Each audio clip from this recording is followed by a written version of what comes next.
இயேசு உங்களை நேசிக்கிறார். இந்த நாள் வேதாகம தியானத்திற்கு உங்களை அன்புடன் அழைக்கிறேன். கர்த்தரே தேவன் என்று அறியுங்கள். நாம் அல்ல, அவரே நம்மை உண்டாக்கினார். நாம் அவர் ஜனங்களும் அவர் மேய்ச்சலின் ஆடுகளுமாயிருக்கிறோம். 100ஆம் சங்கீதம் 3ஆம் வசனம்.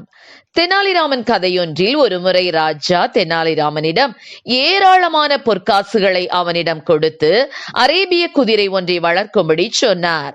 ஆனால் தெனாலிராமனோ அந்த அரேபிய குதிரையை ஒரு இருண்ட அறைக்குள் அடைத்து வைத்து வெறும் சருகுகளையும் காய்ந்த வைக்கோலையுமே உணவாக போட்டு வந்தான். பசும்புல் இல்லாததினால் அந்த குதிரை எலும்பும் தோலுமாக அந்த இருட்டு அறையில் வாழ்ந்து வந்தது. இதை குறித்து ராஜாவினிடத்தில் சிலர் புகார் சொன்னதினால் தனது மந்திரியை ராஜா அனுப்பி வைத்தார். அந்த குதிரையை பார்க்கும்படி மந்திரி அந்த இருட்டு அறைக்குள் தலையை நெட்டின போது அவருடைய தாடியை புல் என்று நினைத்து குதிரை இழுத்ததாம். ஆம், என கருமையானவர்களே, இன்று சாத்தானும் மக்களை வஞ்சித்து அந்தகாரத்தில் அடைத்து வைத்து மனித கற்பனைகளை தத்துவ ஞானம் என்ற பெயரில் மாயையாக புகட்டி வருகிறான். ஆத்துமாவை புஷ்டியாக்கும் வசனத்திற்காக மக்கள் ஏங்கி தவிக்கிறார்கள். தாவீது ராஜா கர்த்தருடைய வசனத்தின் மேன்மையை அறிந்து ருசித்தவர். இரவும் பகலும் அதை தியானிக்கிற பாக்கியம் பெற்றவர். ஆகவேதான் அவர் கர்த்தரை பார்த்து அவர் என்னை புல்லுள்ள இடங்களில் மேய்க்கிறார் என்று சொல்லுகிறார். ஒரு காலத்தில் நீங்களும் கூட சிதறுண்ட ஆடுகளாய் இருந்தீர்கள். பிறகு கீழ்ப்படுகிற ஆடுகள் என்கிற உயர்ந்த நிலைமைக்கு கொண்டு வரப்பட்டீர்கள். இத்துடன் நின்றுவிடாமல் கர்த்தருடைய கொழுமையான ஆடாக விளங்கும்படி நீங்கள் நல்ல பசும் புல்லில் மேய்ச்சலை காண வேண்டும். நல்ல மேய்ச்சலினால் உள்ளம் திருப்தியாகிறது என்று தாவீது சொல்லுகிறார். அவர் என்னை புல்லுள்ள இடங்களில் மேய்த்து அமர்ந்த தண்ணீர்கள் அண்டையில் என்னை கொண்டு போய் விடுகிறார் என்று 23ஆம் சங்கீதம் 2ஆம் வசனத்தில் பார்க்கிறோம்.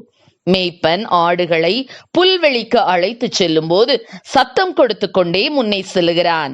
புல்வெளி எங்கே இருக்கிறது என்பது மேய்ப்பனுக்கு நன்றாக தெரியும். மேய்ப்பன் காட்டும் வழியில் சென்று புல்வெளிகளை காணும் போது இளம் குட்டிகள் மகிழ்ந்து துள்ளி ஓடி வரும்.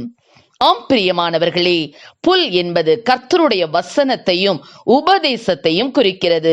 மனுஷன் அப்பத்தினால் மாத்திரமல்ல, தேவனுடைய வாயிலிருந்து புறப்படுகிற ஒவ்வொரு வார்த்தையினாலும் பிழைப்பான் என்ற வாக்கின்படி திருவசனமாகிய ஆகாரத்தினால் கர்த்தர் உங்களை திருப்தியாக்குவார். மழையானது இளம் பயிரின் மேல் பொழிவது போல என் உபதேசம் பொழியும். பனித்துளிகள் புல்லின் மேல் இறங்குவது போல என் வசனம் இறங்கும் என்று உபாகமம் 32:2 வாசிக்கிறோம். வேத வசனம் என்னும் ஆகாரத்தினால் நம் ஆத்துமா பூரிப்பாகி செழிப்பாகட்டும். கர்த்தர் நம்மை ஆசீர்வதிப்பாராக. ஆமென். ஜெபம்.